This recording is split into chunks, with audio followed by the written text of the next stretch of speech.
Okay, notice of this meeting was advertised in accordance with the Open Public Meeting Act. Please all stand for the Pledge of Allegiance. I pledge allegiance to the flag of the United States of America and to the republic for which it stands, one nation, under God, indivisible, with liberty and justice for all.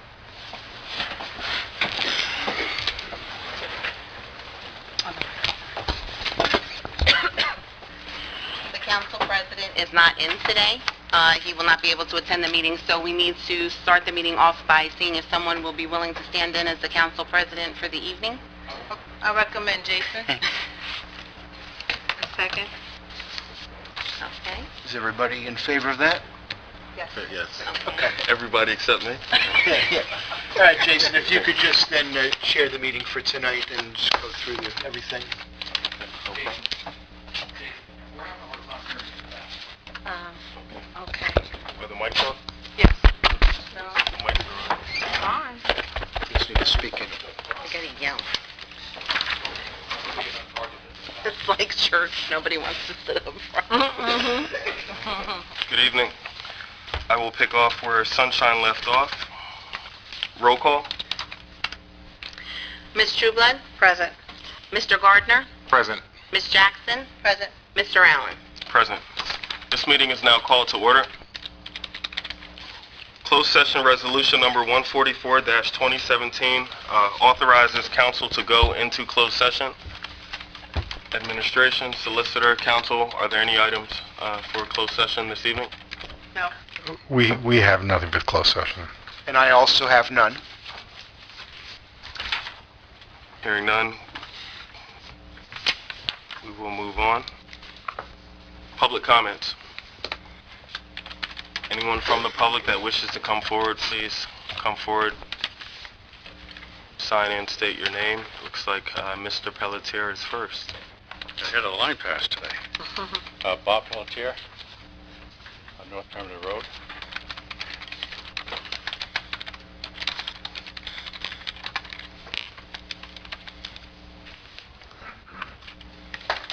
Okay. First of all, I thought he was going to go through the consent agenda resolution or something like that, but that comes afterwards, I guess.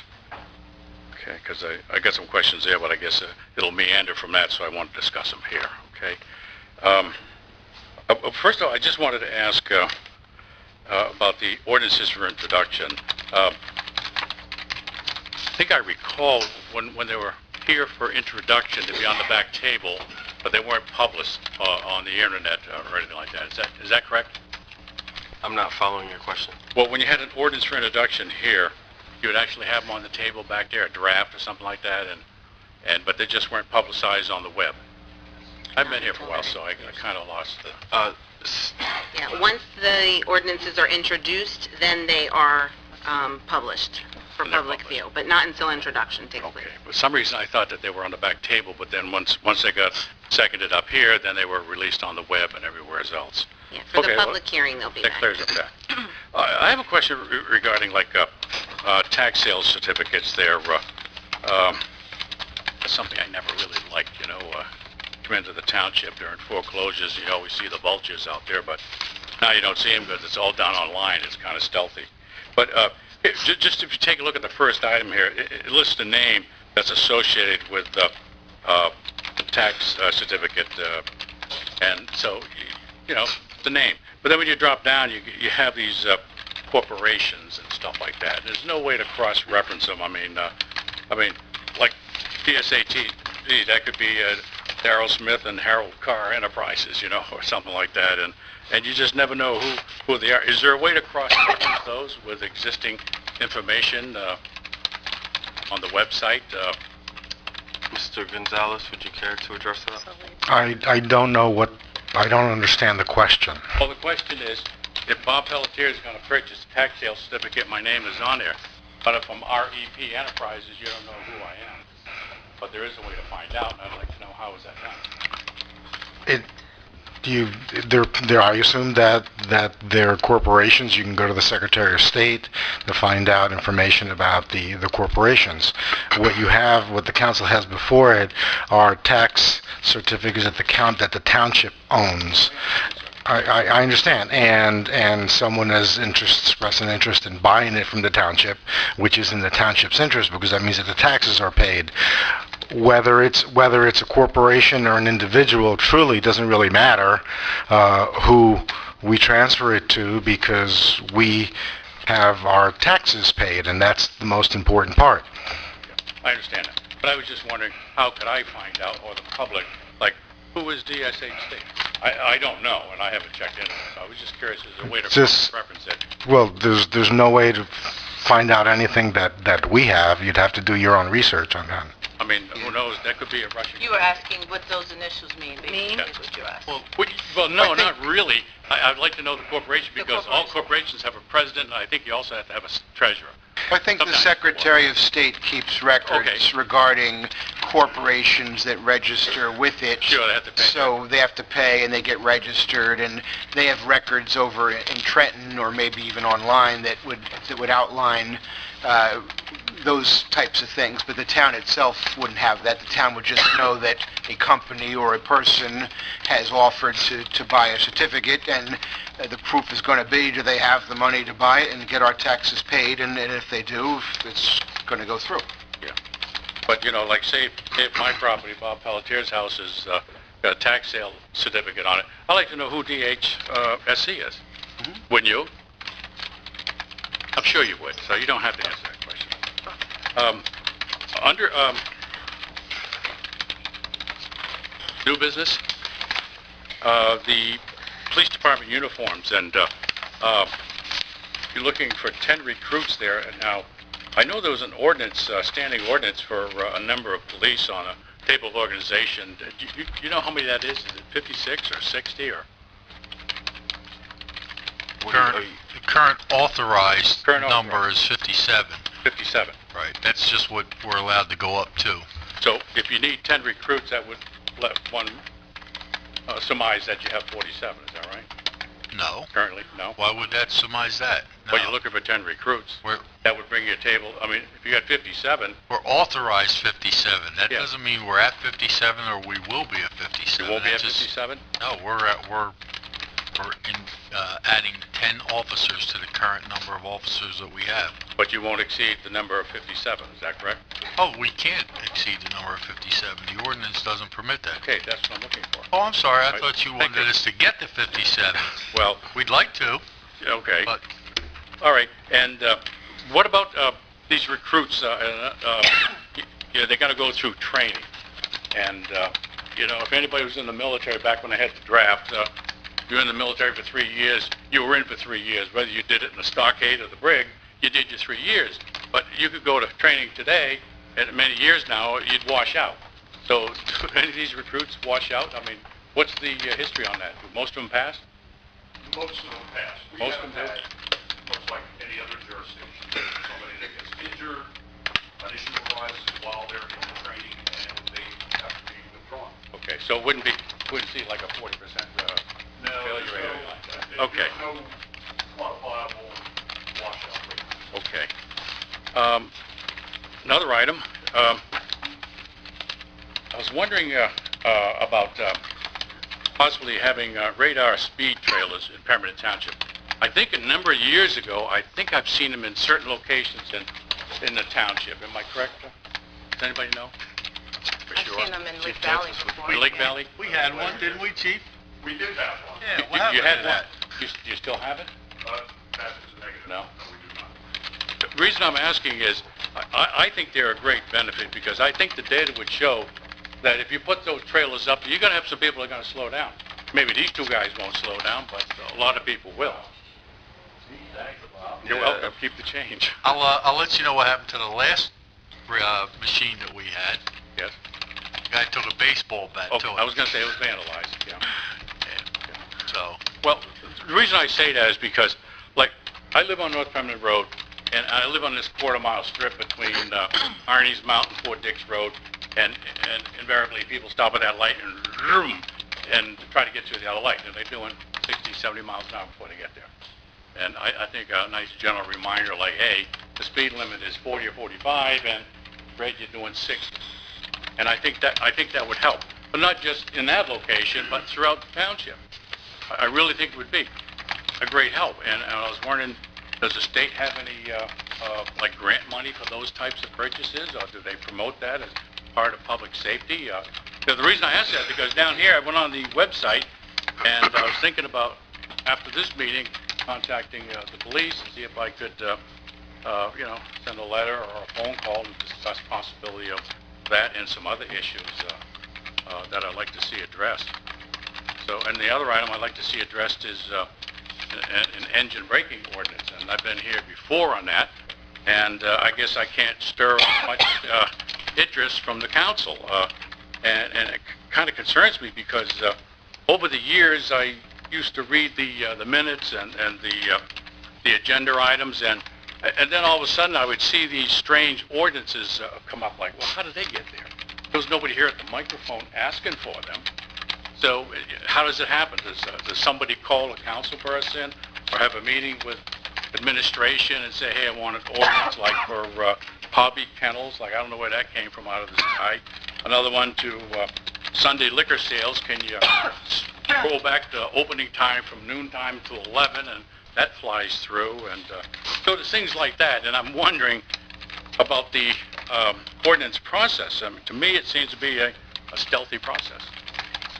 And I don't think it's supposed to be that way, but I mean, like, I come here and if I want something, I come to this microphone and let the council and the administration know.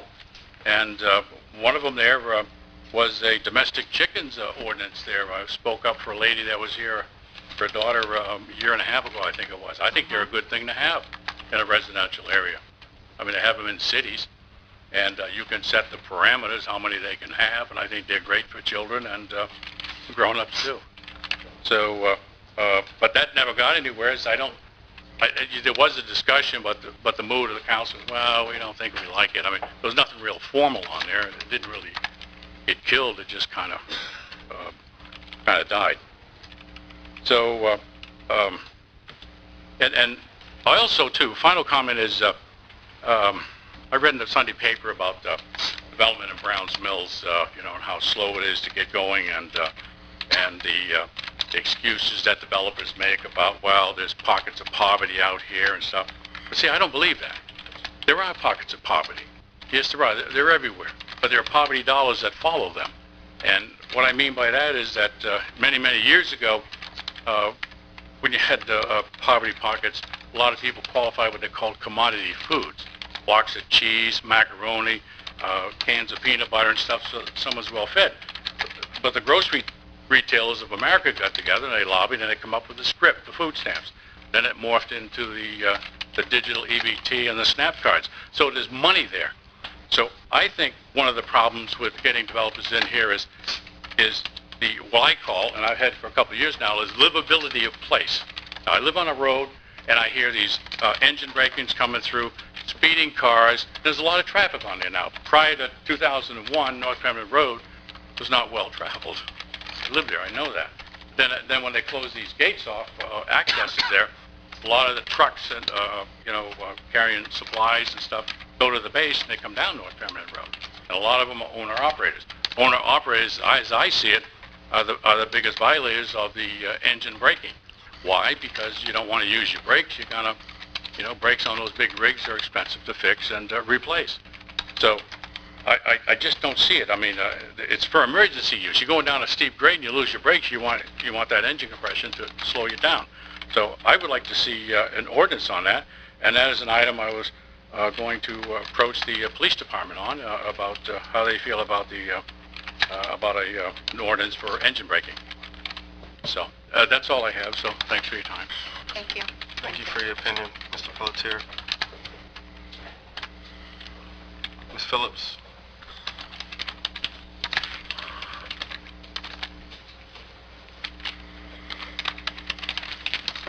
Good evening, everybody in general. Good evening. Good evening. My first question is, can the mayor or administrator update me in the status of the Presidential Lake Fire Building, please? Or Pemberton Fire Building? Administration, would you care to discuss any developments on that?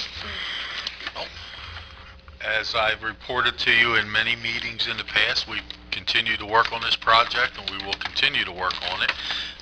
This evening, there is an ordinance in front of council requesting the financial funding of the building that we intend to put there.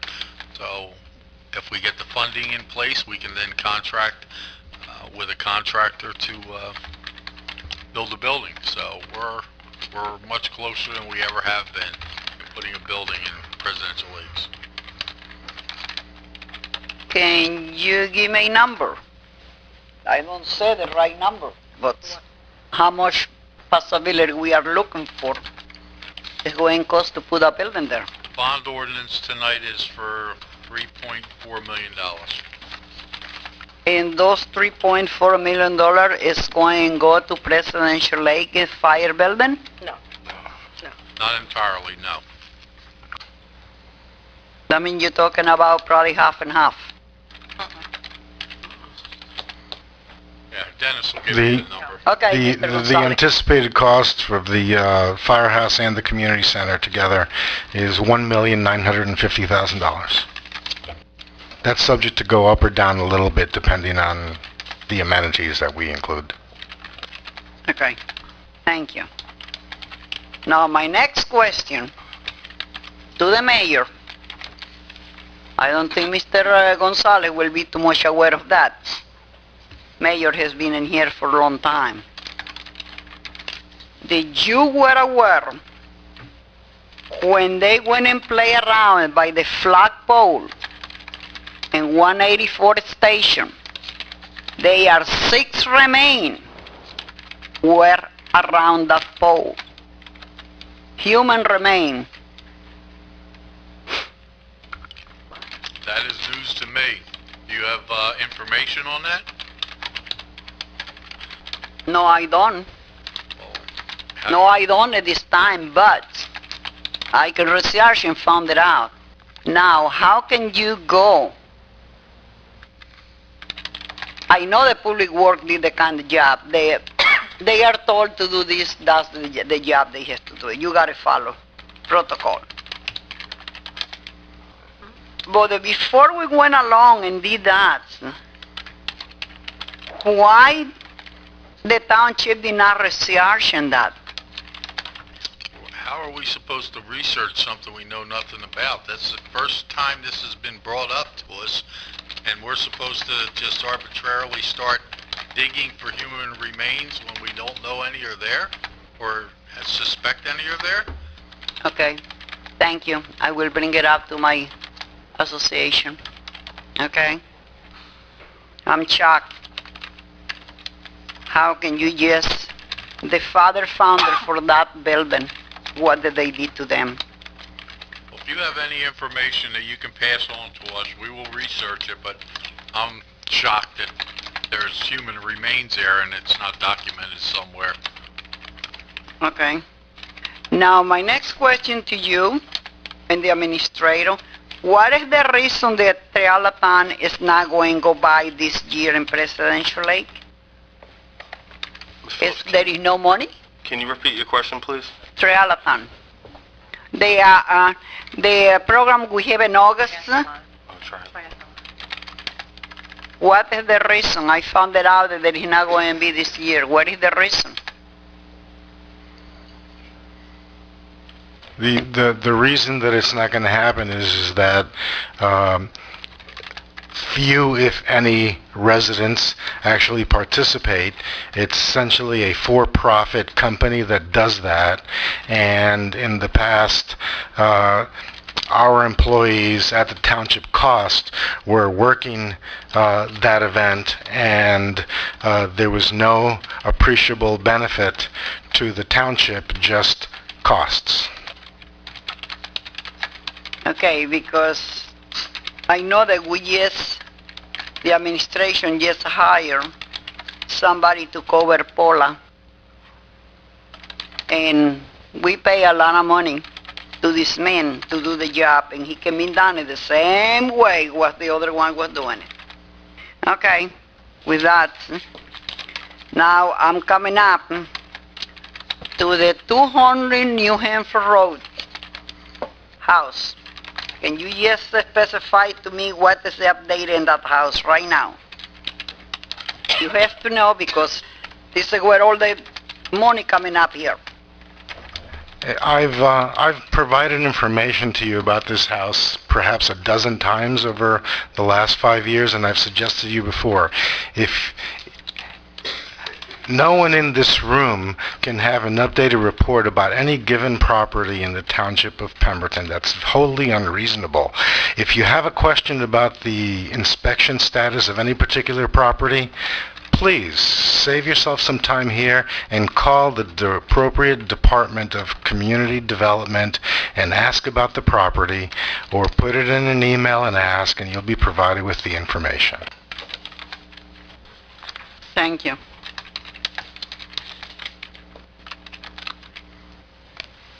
Okay, I travel a lot on Route 70 in Spring Lake Boulevard. Who belong the road? Did that road belong to the county or that's a township road? From Country Lake to Route 70 in Country Lake. Township road. That's the township road? Okay, I think it's about time. I do not know. I went today there, did not pay too much attention. Did they even cut the grass lately? Because there is a man volunteer his time every Sunday morning. That man is there cleaning the road for the end of the development Country Lake to Route 70. And the weeds were very high, and it's not fair for him because I know that is this time of the season we have a lot of ticks and we have a lot of snakes around there too. Can you just look into that, please? Do you know approximately what time on Sunday morning? What time on Sunday morning? That means starts 6:30 in the morning. 6 a.m. in the morning?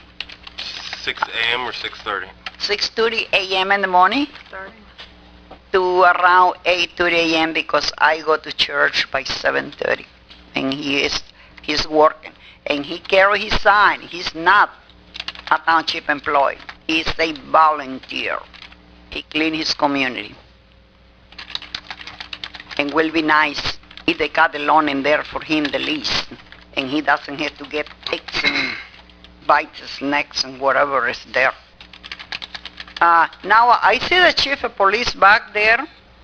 Mr. Yanta, can you update me on what is going on with the Ms. Phillips? in the whole town? Yeah. Ms. Phillips, that's Chief Jantis, not Yansek. Jantas?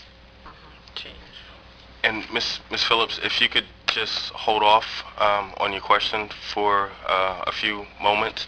Okay. Chief Jantis is here this evening, and he will be addressing some of the policing Okay. within the township. So if you could just hold off on that question, please.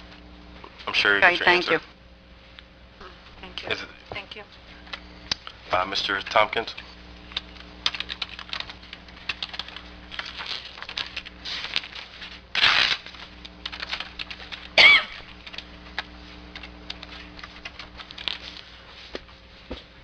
I swore I wouldn't come up here for a long time, but tonight, I'm here.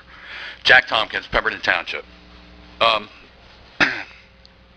was at the recent PL Civic Association meeting, and some conversations were brought up about some of the founding members of the PL area that remains were put at the base of a flagpole there by the fire station. Some comments were made in the past. I've seen comments on Facebook where people have mentioned that. So it's out on social media. It's been out there for over a year.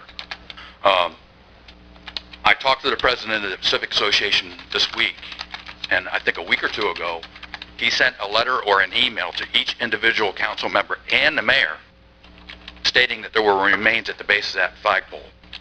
And I believe within a week, From who? the president of the PL Civic Association, Mr. Bob Barney. Okay. I'm just relaying what I hear at meetings. But within a week of that letter being sent out, that flagpole and those remains were gone. So, I'm sitting in the back and I'm hearing one thing in one meeting, and I know that I've been going to the meetings and every one of you know me. So So I don't, like to sensationalize or nothing. Something just doesn't seem right. Is that me? On the bond, 1.9 million for the PL fire hall. Did I hear that right? Mm-hmm. So we got another $1.25 million floating out there. Where's that going? It's going to a lot of different places. Would you care to elaborate, since I'm a taxpayer? I sure would care to elaborate. It's going to some equipment for public works. It's going to some paving improvements. It's going to, as you know, the firehouse. Well, you already covered the firehouse It's with the going 1.9, to but you new still got $1.25 police million. headquarters. And the police In department. the new police headquarters, which, I don't know who's going to talk about that. Oh, we have a new police headquarters? Purchase of a modular building Modular. for a new police headquarters. And that's going to be accredited as our old one is now, or our current one is? It will be in the, But didn't we have to do a new facial on the building now for accreditation and stuff a few years ago? no, we did that as a result of the lack of efficiency of that layout the way it was, and we changed that to make it more efficient for the police department before accreditation. The modular that we're going to, what we'd like to add to the police department will replace the current trailers that are out there, and we will build an addition to the building in a similar footprint of what is there now, but only in a building format as opposed to trailer. And the trailers currently have the locker rooms as well? Is that right? The trailers are currently have locker rooms and storage facility. So we're going to do away with the locker rooms since they're not being utilized anyway? You're assuming Okay. that we're waiting on the design from the police department. They've been asked to provide us what their needs would be to include changing rooms. Thank you. This closes this portion of the meeting. If you are following the agenda, next up, we would be moving to other resolutions. However, we have a special guest this evening, Chief Jantis. So before we move on, I'd like Chief Jantis to come forward and give a talk on township policing.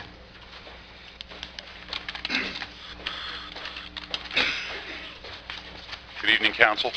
Good evening, Chief. Thanks for having me tonight. I understand at your last meeting you had a landlord and some concerned residents from the Sunbury Village section of our town come in and share some comments with you, concerns specifically regarding the possibility of video systems and some of the activities of police in that area. I have to tell you, a video system would be wonderful. It would be another tool that we could use. It's been discussed for several years in different areas of town, not just for the Sunbury Village section of town, but when we had the Urban Enterprise Zone coordinator, I actually went down and met with who is now the chief of Hampton Metro, Scott Thompson, and we talked about ways that they were trying to get video in their community. For a town like ours, though, it raises some problems, some concerns. And I actually have a call into Chief Al Snow from Burlington City, a town that does have some cameras, and to see how they're deployed. My general knowledge about them is that it's strictly a view later type system. It's not a system where they have somebody sitting there monitoring those cameras 24/7 or any given period of time.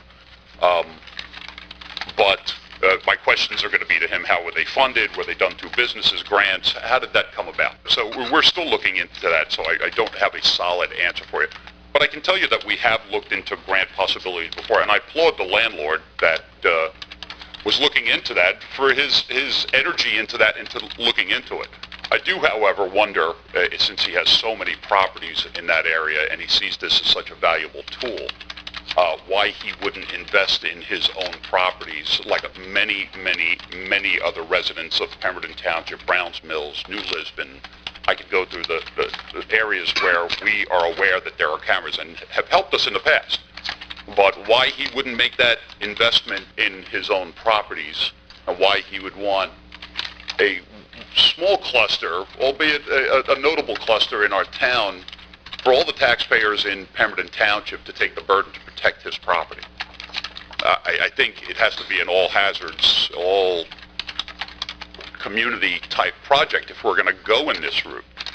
So, while, again, I'll say that I like the concept of cameras, I actually had a great discussion with Mr. Gonzalez today, who's done some research and found it's mostly the big cities that have, it's the New York City, Chicago, London, even Camden that I mentioned just a short while ago, where those cameras may be the most effective are the towns where those cameras are monitored 24/7. You have an officer sitting there, or multiple officers, the guy can't sit there for 8 hours, and monitoring those things for things that he may see as suspicious or a crime in progress or something like that. With our current manpower, even if we were at our maximum allowed manpower under the ordinance, I would be very reluctant to say we could deploy an officer to sit and watch video for one section of town 24/7, 7 days a week, 365 days a year. So it's not an apples to apples comparison when you start looking at where cameras are effective and where they are not. So that's my stance on the cameras. I would love that. They've helped us solve crimes in the past. We have residents that have paid for their own camera systems, and not exorbitant camera systems, but the technology today is pretty amazing. For a low price, you can get a home camera system with several cameras into a DVR type system that can cover 360 degrees around your home at a reasonable cost. If we were to deploy cameras, they would be up on poles. They would the cost of the high resolution cameras where we would get video that would you're going to hear me mention University Park Apartments more than once while I speak to you this evening. They deployed cameras at their garbage containers. So we've gone out there, and the resolution is so bad because they're such cheap cameras, we can't identify people, we can't see tags, we just barely can make out the type of vehicle that it is. There's the old joke out there, you can catch somebody on a roller coaster going down and get the expression on their face, but we can't see somebody robbing a bank. But it's all about the investment in the technology that you're going to make.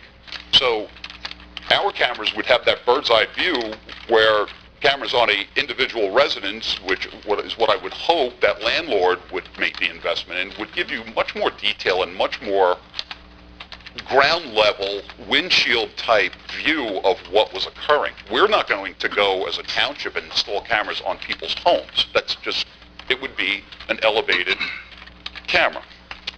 Okay, so Sunbury Village in general, I will tell you that we pay a lot of attention to Sunbury Village. I put together some numbers, and I don't know whether this was provided to council or not. Not yet. But, and I tried to do an apples to apples comparison of several sections of town. I used Bel Air Trailer Park, Lake Valley, Rato Village, Hilltop Trailer Park, and Sunbury Village. And it's hard to quantify, again, what areas of town are going to have similar activities. But I selected these because out of my records management systems, that's the categories that I had. I wasn't going to select North Country Lakes, South Country Lakes, Pemberton Boulevard, things like that. It just didn't seem to fit. But I wanted some general numbers. And honestly, I was kind of surprised to see the numbers. Lake Valley and Rato Village, you could actually combine their numbers if you really want to look at it, if you're comparing it to Sunbury Village. But Sunbury Village gets a lot of attention from the police department, and administration agreed with me when I met with them earlier today, specifically Mr. Gonzalez, that these numbers show that we're in there, we're working, we're trying to make things happen. But again, it's not, there's the cliche out there that we're not going to arrest our way out of this problem. And here's where I'm going to use the University Park Apartments model again. Back in the early 90s, even mid-90s, when I came on as a police officer, the University Park Apartments, anybody that's been in this town long enough knows that that was the Wild West out there.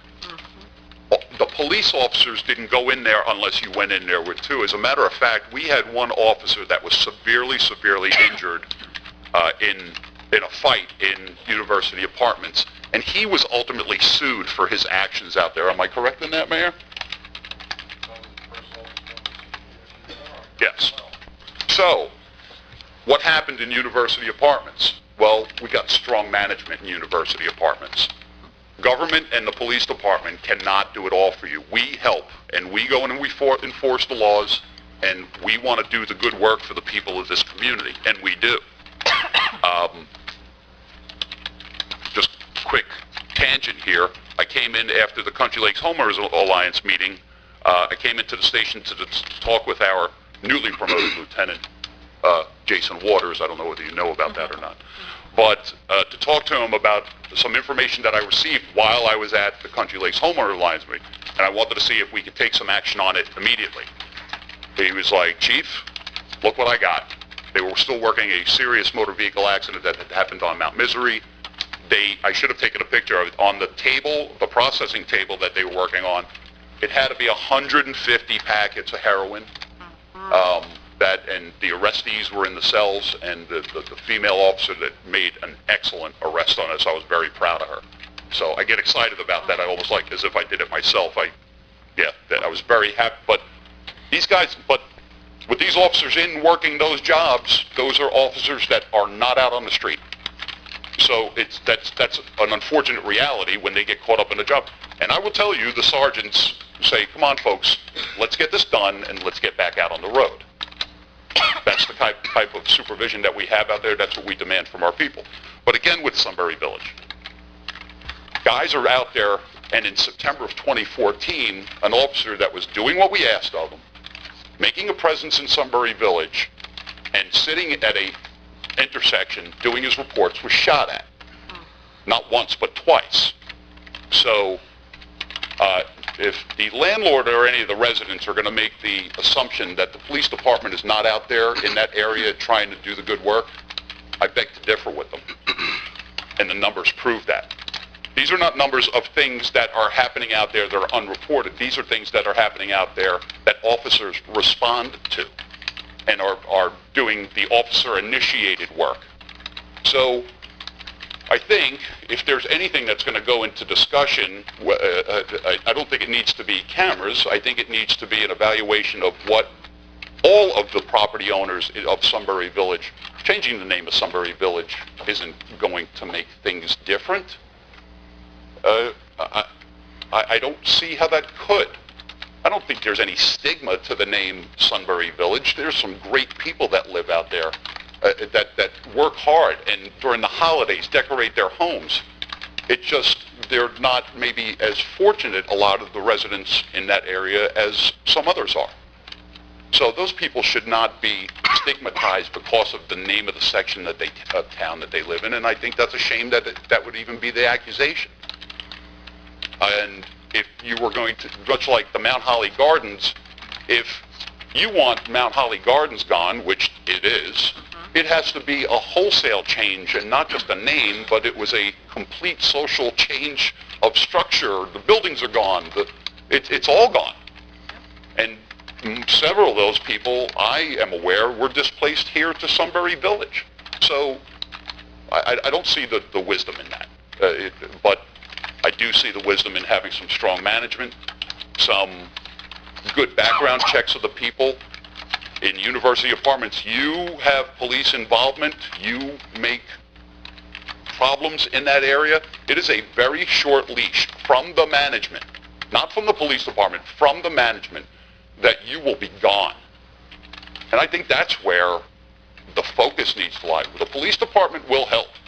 We'll answer the calls, we'll do some proactive work out there. We will provide those landlords with documentation as much as we reasonably can to help their case in court if they're going to evict that, and set the tone from that area. Yes, if you need low-income housing and you want to come living in this development, you're welcome here, but you're going to be a good neighbor and you're going to have a quality of life. No matter what your social status is, that shouldn't even be in the equation.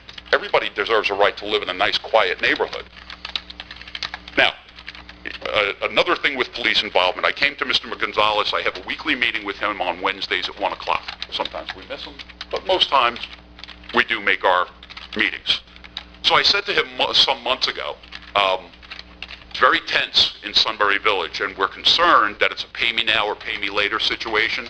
We've had where there's been shootings, an assault, some sort of gang beef or something to that effect, where after the fact, after something happened, I'm doing saturation patrols, I'm putting people out there, I'm paying the overtime, or the taxpayers are paying the overtime,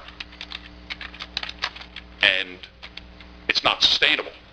So what I said you can expect to probably see, and if I need to monitor just Sunbury Village, I'm probably going to have to put some people out there to quell the problems that we're having. We just can't do it with the organic minimum manpower shifts that we're often working.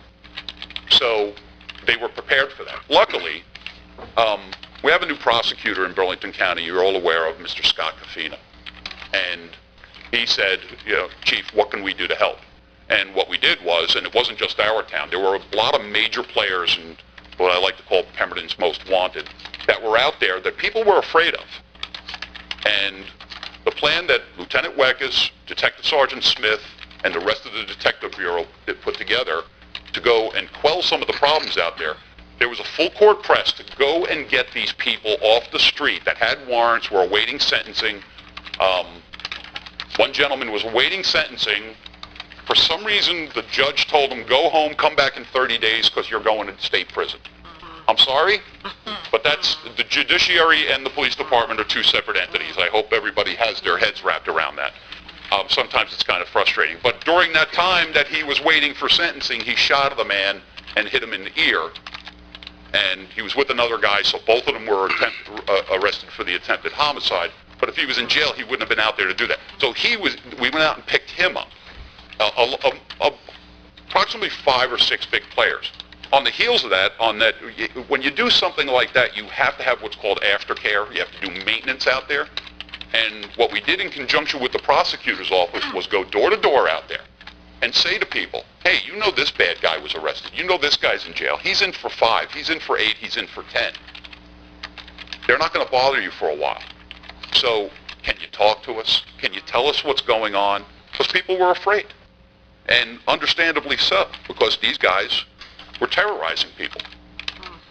But I can tell you, and I can report to you now, while nothing's perfect and there are no guarantees, the atmosphere in Sunbury Village, and this is about the time that things go sideways somewhere, when it starts getting hot, people are out of school, people are getting, testy because of the hot weather, where things somehow go sideways.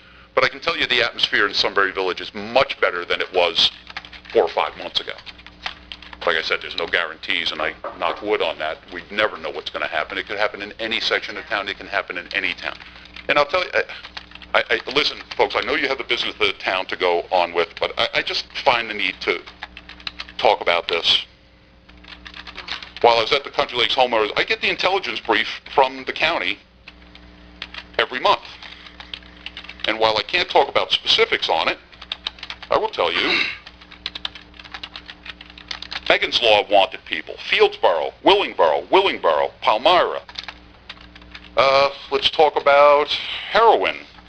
And I've talked about the heroin with several of you and several residents and other people. Unfortunately, we lead the county in the application of Narcan for people that have overdosed on heroin. But in case anyone is mistaken that they think it's just a Pemberton Township issue, I have the heroin stamps report on my phone from the Burlington County Prosecutor's Office, who is the lead agency for all police departments, all law enforcement in Burlington County. West Hampton, Springfield, Mount Laurel, Cinnaminson, Mapleshade, Mount Laurel, Evesham Township, Pemberton Township, Lumberton, Bordentown, Willingboro. You're getting the picture.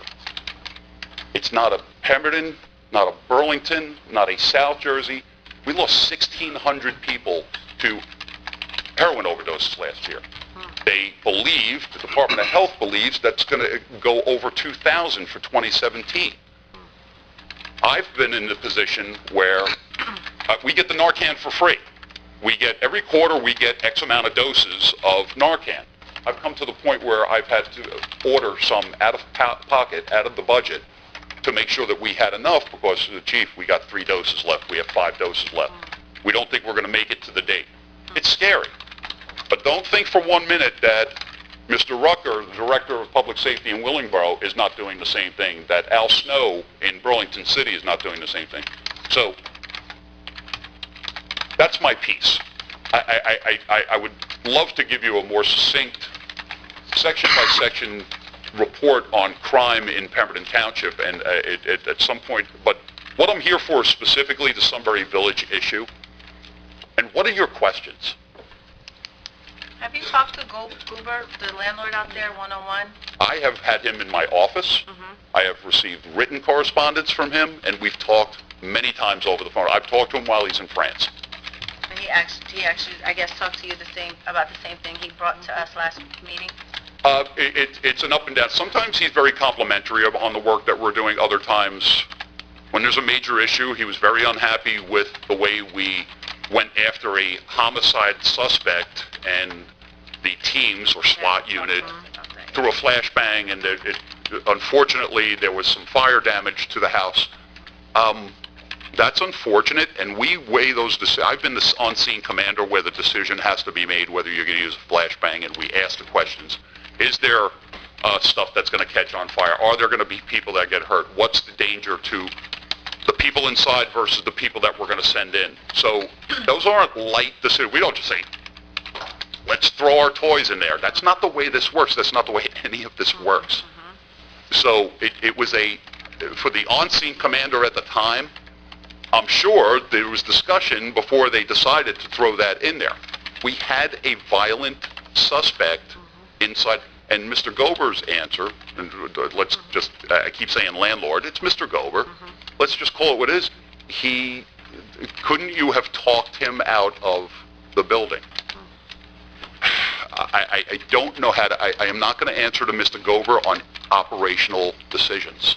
He has his ways of redress for any damage that he made, whether it be through the state police, this town, whatever the case may be. But those men and women out there that were involved in that and were looking for that person, and when the teams unit threw that in there, they were doing the tough work and making the tough decisions out there that need to be made. Do you get calls from other landlords, or is it just mainly him? I've received, there's only one landlord that called me up shortly after he bought some properties. Was he asking for the same thing with the he was asking for additional patrols, and really, the people behind me should really say, hey, wait a minute, if you take the patrols and put them in Sunbury Village, there's nobody going to my section. And it's tough. We send the cars, and people tell me all the time, never see a cop car down my street, and I say, that's very good. Because right now, I have to put them where the crimes are. So that's data-driven policing. It's not random patrol or routine patrol anymore where you'll see the guy going down your street and you get a wave. I would hope you would get a wave. But we have to put them where they're needed and where the problems are. And I will tell you, listen, I love to see a cop helping some young man learn how to tie his tie, or they get out and they play basketball, or recently they had the one going down the slide, 2 cops going, that's all cute, nice stuff. My heroes in law enforcement are the guys that'll go into a neighborhood where there's problems and put themselves in harm's way. We had a shooting off of a house that was shot up off of Evergreen. And that night and the next day, the officers are out there stopping cars for any violation they can find, and not necessarily writing tickets. They're talking to people. Did you hear anything? Do you know anything? Hey, here's my card. If you know something, you want to here's the tip line. Here's our confidential email for the police department. You can go on our website. It's at the bottom of the page. You can send us confidential information. And we did get some leads to work that issue. And some days later, we did get a 9mm handgun with an extended magazine from a certain person not to have. And here's these guys those are my heroes, the guys that put themselves out there and is talking to a guy that he doesn't know he's got that handgun on him, but they found out he had warrants, search incident to arrest, and they find the handgun on him. A whole situation that could have gone sideways for our men and women really, really quick. My hair is standing up on my arms as we're talking about it. So, but, Mr. Allen, do you have a question? I thought I saw you. I do have a question, but my two random questions are independent from the Sunbury situation. I just wanted to ask some stuff while we had you here. So before I ask those, are there any other questions about Sunbury? Quick comment, and when Mr. Gober was here last week, he was very passionate. I was hoping he was here again tonight. You know, like you said, Chief, the cost, they don't see that. All he sees is just the cameras up.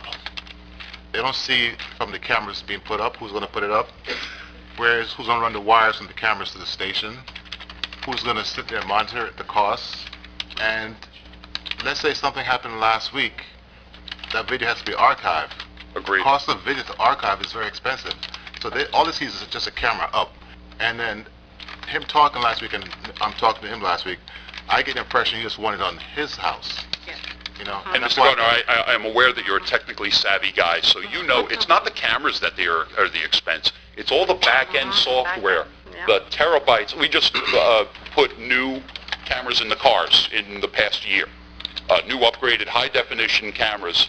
We had 4 terabytes of storage. We had to migrate to 10 terabytes of storage because now we have a backseat camera with night vision so that we can see if they're fumbling around back there or putting any contraband in the backseat.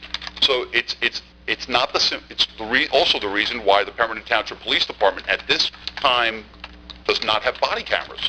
I would love to see body cameras on my officers. The problem is it's not the $600 camera that you see officers walking around with on their shirts. It's the $40,000 on the back end where we're spending money on officers right now. We desperately need those police officers, and it's going to take 8 months to a year before they're viable officers where they're fully functioning, where you don't have to worry about them when you always worry about them, but we know that they're going to be competent on call. 24 weeks at the academy, 14 weeks of field training, in-service training on top of that for the AG mandated courses and any other training, professional development. I find it funny when people out in the civilian world, and part of my job is to educate the public, talk to me like, well, one person of note said that, well, a cop goes to the academy for 20 or 24 weeks, and he's a cop, but a hairdresser has to go to school for a year before they can get licensed to... That is so not true and so wrong and so ill-informed that education and the training is ongoing. So I hope that I've come off with you tonight as passionate as Mr. Gober has. I'm sure he's passionate about his property. And we actually did some of the numbers of what Mr. Gober, sure he's got expenses, but what Mr. Gober makes as far as money goes financially in this township. Make the investment in your property to help stem some of the property damage that you're experiencing or some of the crimes that are happening. Invoke some strong management. Get a property management lawyer that will be strong enough to bring these people into landlord-tenant court when they need to be, not just on a whim, but for documented issues that these people are bringing up and that these people... I deal with the same thing with Browns Woods Apartments, and I've been talking to them for years, and we try to help them, and we've done some good work, and other things have gotten, well, we get a report of this, and they have cameras, and you know what? The cameras aren't working. Well, it creates an issue for us. So, Mr. Allen, your question.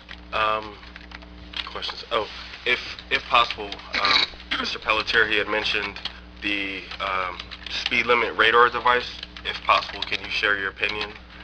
Listen, the police department has a wish list. I would love to have a speed monitoring trailer, which is the smart trailers with speed monitoring and radar trailer. Number one, it's a nice request. It flashes at you. It says, you're going too fast. You should be, you have the sign that says 25. You're doing 35. It flashes at you, and it's asking for you to be nice. Well, right now, I think our best answer to this problem is going to be these 10 officers once we get them out on the road, and that's our good investment at this time. Before we start buying the nice-to-have stuff and the requesting stuff, I think we need to get our manpower up, and I think administration agrees with me on that, and we've been working on that for several years. Folks, I can tell you the horror stories of some of the people that we've looked at, and I think I've shared it with some of you. People with warrants showing up for the application process to become police officers. I'm not making that up. It's just, people lie to us. Yep. And they think, we tell them, I brief them at the application process. I say, folks, we're the cops. This is what we do. If you have something, if you had a youthful indiscretion, if you smoked weed in high school, tell us. And then we had the young gentleman, number one, athletic, number one on the list. The mayor and I sat and interviewed him, and we told him what we'd seen over our careers. So I call him up. The mayor says, yeah, this kid will work. Let's make him a conditional offer. And I'm calling him. I finally get him on the phone. I said, look, I've been calling you for 2 days. I'm not chasing you. You need to come in and talk to us. So him and my lieutenant came into my office, and he says, I haven't slept in 2 nights hearing what you guys have seen and done over your careers. And he said, well, I said, son, you're already made your decision. If it's bothering you now, imagine when you're on scene. And I won't go through some of the things we shared with him. But even the reports I read sometimes make the hair stand up on my body. So.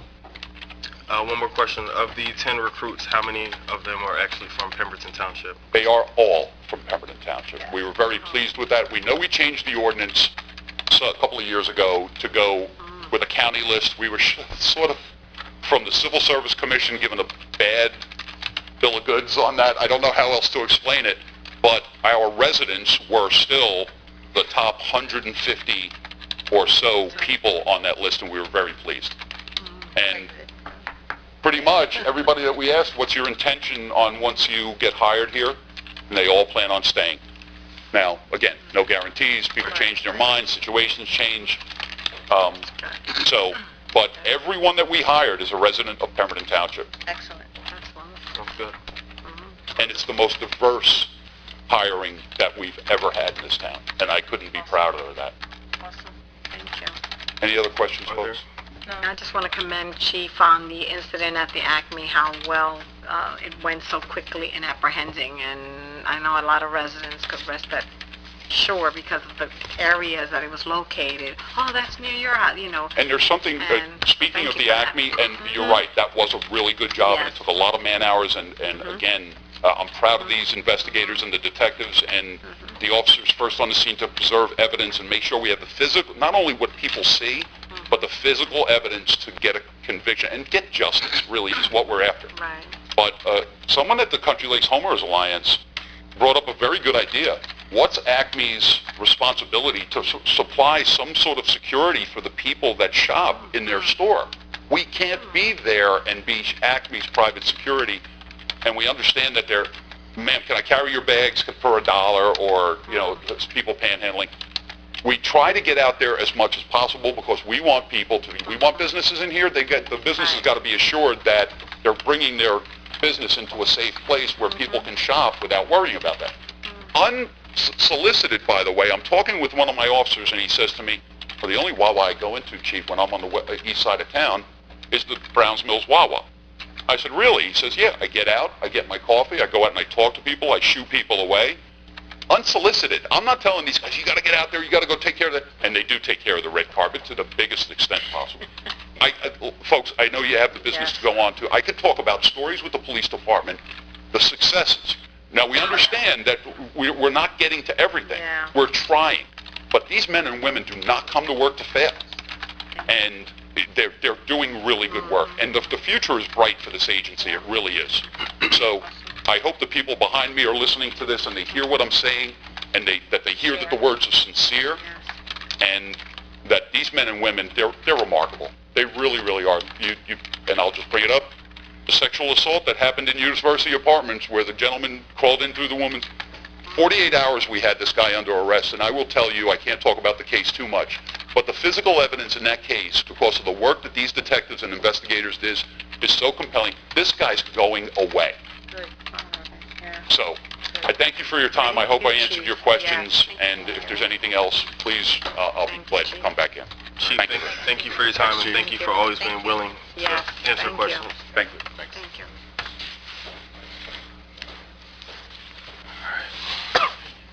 Other resolutions. Resolution number 145-2017, recognition of dedication of public service by Vincent Troya. I will read this resolution. Whereas Vincent